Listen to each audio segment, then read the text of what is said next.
Hello everyone, welcome back to my channel. So in this video I'll be solving question number 6. Basically it's the illustrations that we are currently doing. Once we're done with the illustrations, then we'll switch on to the questions. Okay. So in this particular video I'll be solving illustration number 6. Okay.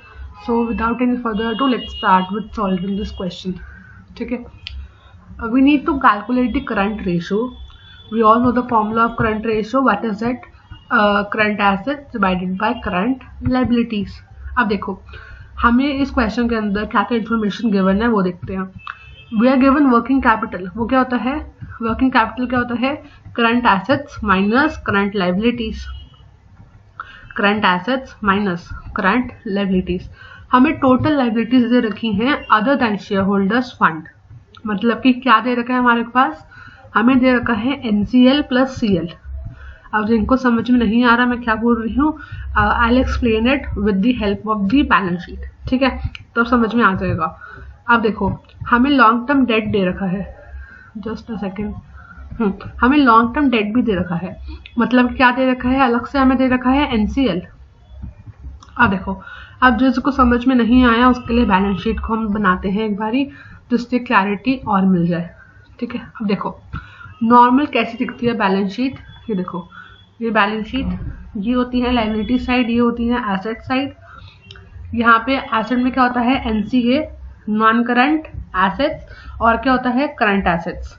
ठीक है, इन दोनों से क्या बनता है? इन दोनों से बनते हैं आपके total assets. Total assets is always equal to total liabilities. अब यहाँ पे क्या होता है? सबसे ऊपर आता है शेयर होल्डर्स फंड, फिर आपके पास आता है नॉन करंट लायबिलिटी, फिर क्या आती है? फिर आती है करंट लायबिलिटी. ठीक है, आप ध्यान से सुनो मेरी बात. ये तो हमें पता है, बेसिक जो फॉर्मेट होता है बैलेंस शीट का वो ये होता है. अब ध्यान से समझो, हमें उसमें दे रखा है total liabilities other than share holders fund. मतलब कि हमें इसका सम दे रखा है total liabilities other than share holders fund. मतलब हमें ये गिवन है. ये कितना गिवन है? ये गिवन है 3,25,000. ठीक है, अब मेरी बात सुनो, उसने हमें लॉन्ग टर्म डेट दे दिया, मतलब उसने हमें नॉन करंट लायबिलिटी भी दे दी. Can we find out current liabilities? Yes we can. Total liabilities minus long term debt क्या हो जाएगा? Current liabilities. देखो question number 6, current ratio equal to current assets divided by current liabilities. Normal formula जो हमारा होता है.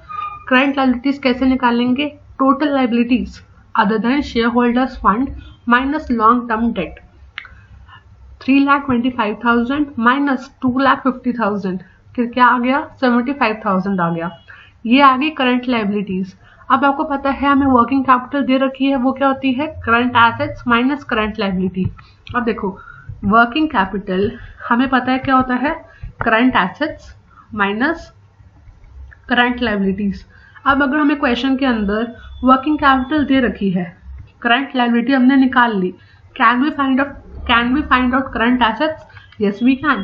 क्या करेंगे? Working capital plus current liability equal to क्या आ जाएगा? Current assets. अब ये कैसे आया? बहुत सिंपल है.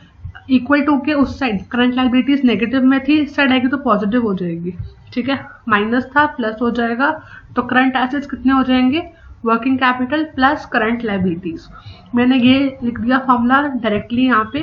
Working capital plus current liabilities 1,50,000 plus 75,000 2,25,000.